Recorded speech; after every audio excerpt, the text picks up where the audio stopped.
Welcome to the first module of the Freedom Money course. This will be a course that I'm developing, and for the first episode, I'll be just dropping it here on YouTube for free. The rest of it I will be posting in my freshly launched school community.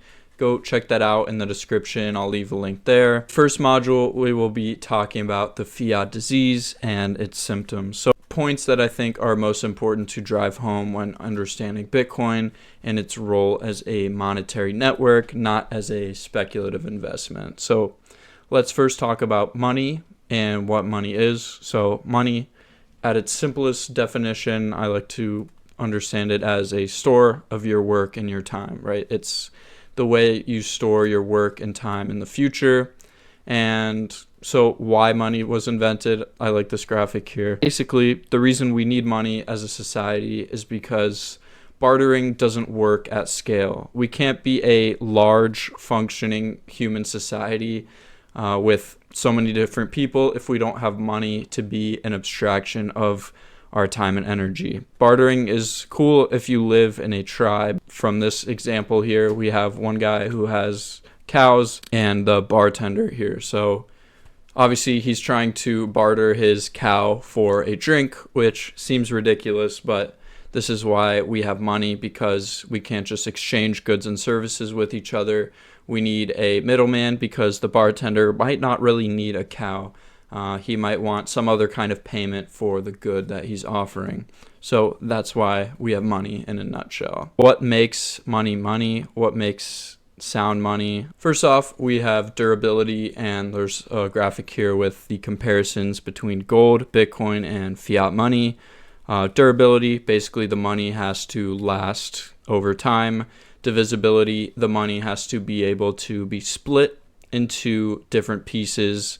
As you can see with gold, that's a little difficult and cumbersome. You have to melt the gold down or to divide it up.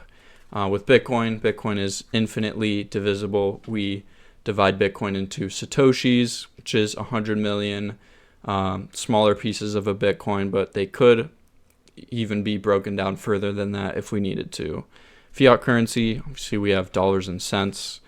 For the next property of money, we have fungibility. Money needs to be fungible, basically meaning one unit of money has to be the same as any other unit. With gold, 1 gram of gold is the same as any other gram of gold because it has the same molecular structure, the same density. With Bitcoin, 1 Bitcoin is the same as any other Bitcoin on the network. The network doesn't, differentiate.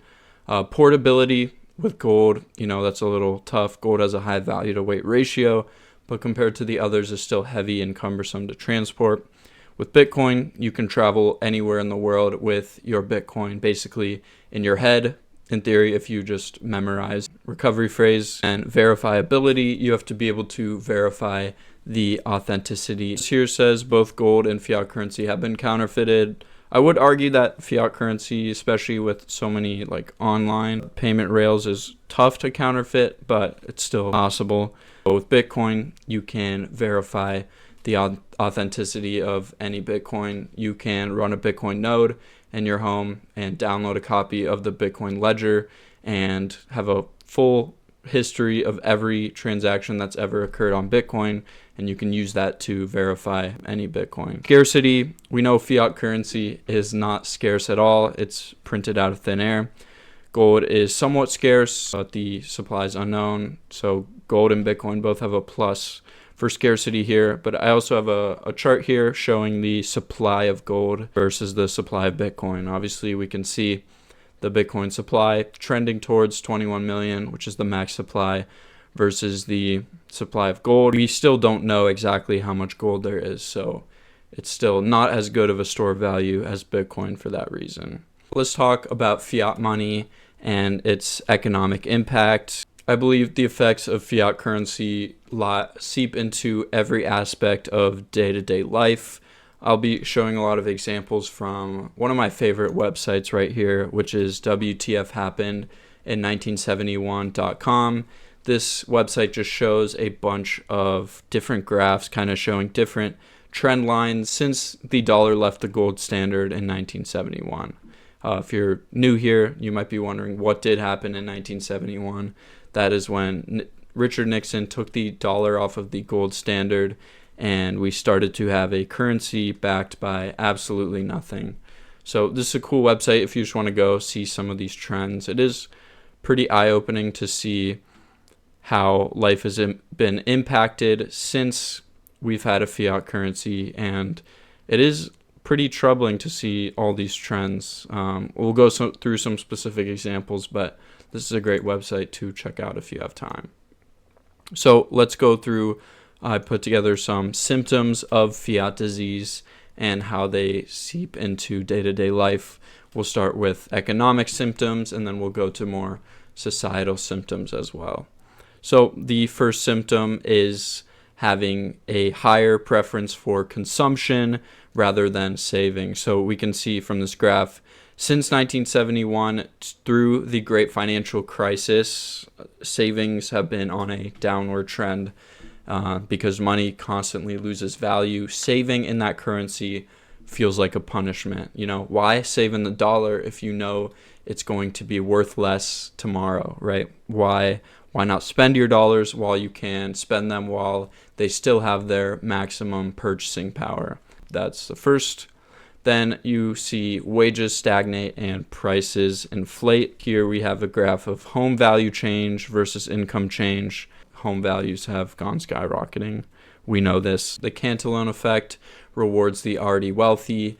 The Cantillon effect is basically just the fact that the people furthest away from the creation of new money, the people furthest away from the money printer, experience the effects of inflation, right? The people who own assets like homes already benefit more in a fiat environment as the wages stay the same but prices inflate. So the people who already have the assets, they're doing all right in a fiat economy, whereas the people living paycheck to paycheck, relying on wages, relying on saving in dollars and not owning assets, those people are the ones suffering the most. So the next economic symptom of fiat money is endless debt expansion.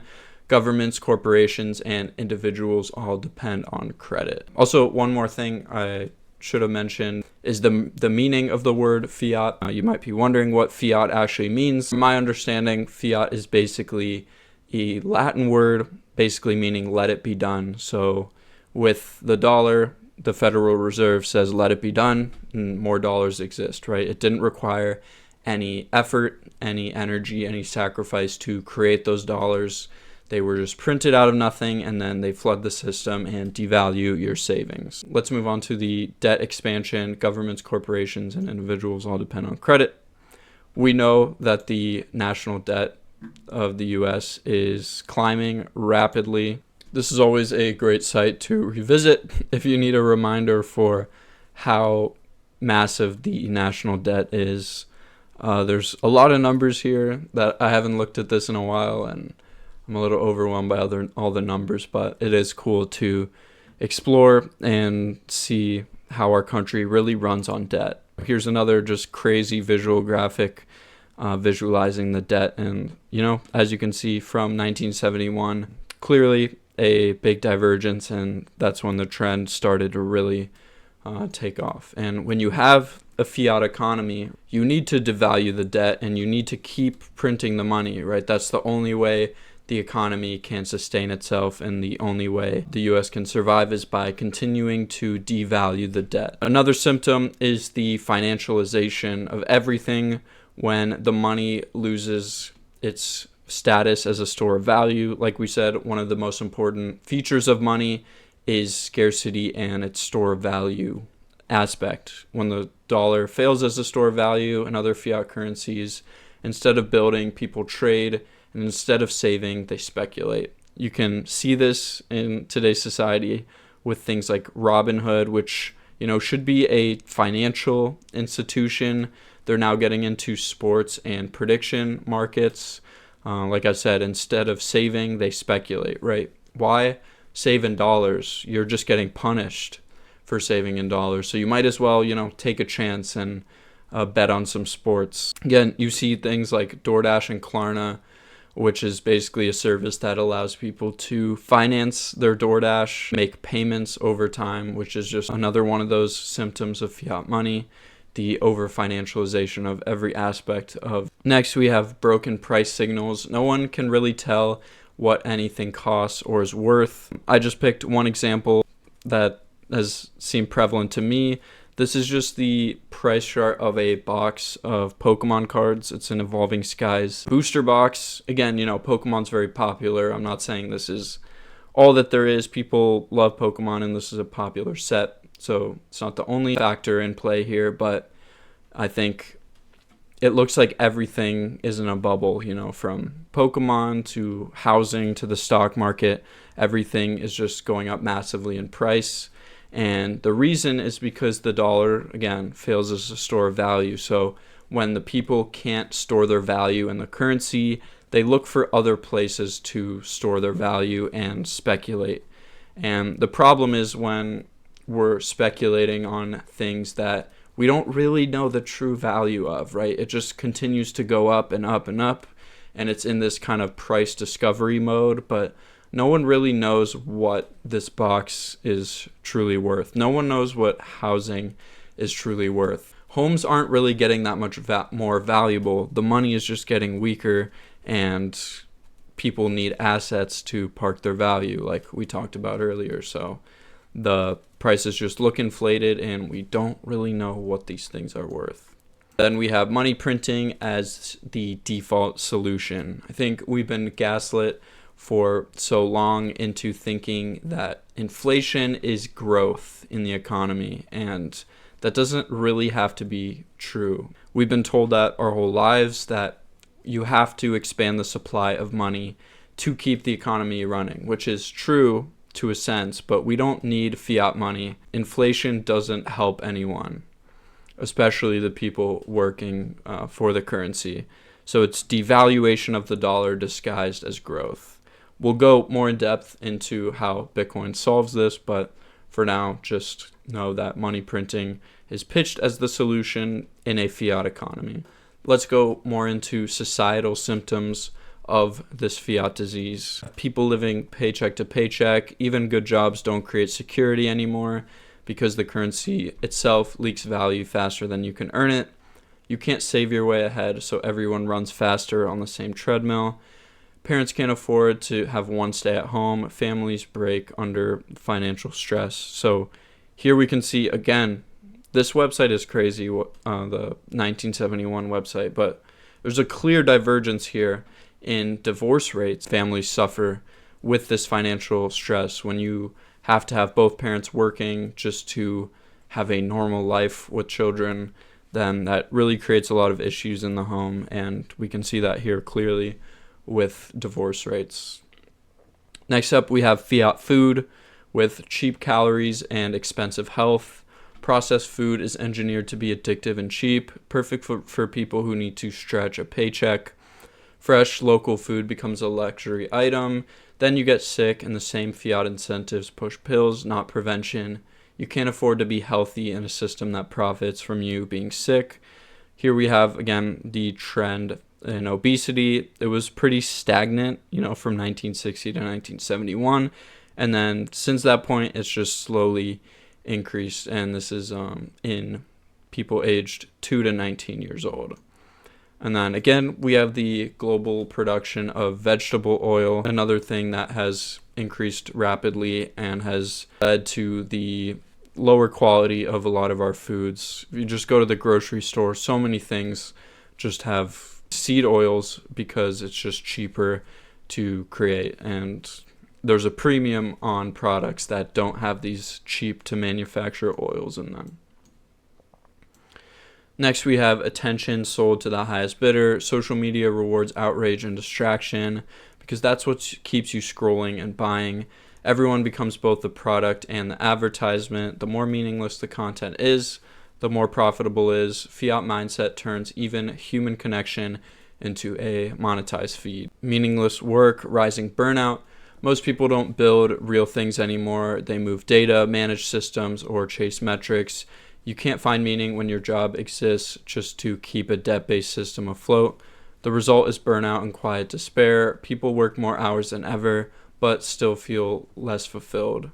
And yeah, I think we've just created so many useless jobs as a society, and people are just working to kind of keep the cogs moving in this machine without really providing real value. I think on a sound money standard, when we have sound money as a society, I think people are able to focus on their unique gifts and how they want to impact the world and the value that they want to provide. Next up, we have no protection from automation. This is a big one now with the rise of AI. Technology should free people's time.